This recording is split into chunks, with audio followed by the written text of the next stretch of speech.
Termoidraulica Susin. Se compri una caldaia, in omaggio il condizionatore. Termoidraulica Susin a 0 branco. Qualche nube in più sulle nostre regioni in questa domenica 14 gennaio. Tuttavia il tempo si manterrà asciutto, non sono previste precipitazioni degne di nota. Vediamo il dettaglio. Sul Veneto cielo irregolarmente nuvoloso e a tratti anche coperto, specie su Veronese e Vicentino. Foschie e nubi basse possibili al mattino sul Bellunese, per lo più soleggiato sui restanti settori. Le temperature massime saranno comprese tra 4 e 8 gradi, valori minimi oscillanti tra 1 e 4 gradi circa. Spostiamoci ora a vedere la situazione del Friuli Venezia Giulia.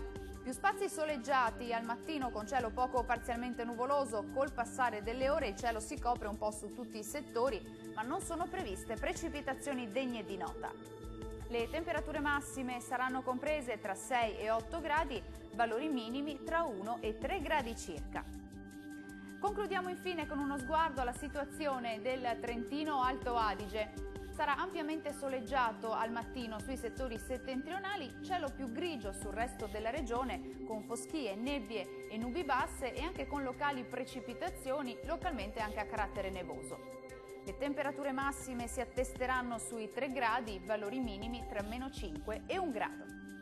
Il mare sarà mosso, localmente poco mosso nel Golfo di Trieste, i venti moderati da nord-est. Dal meteo per ora è tutto, arrivederci.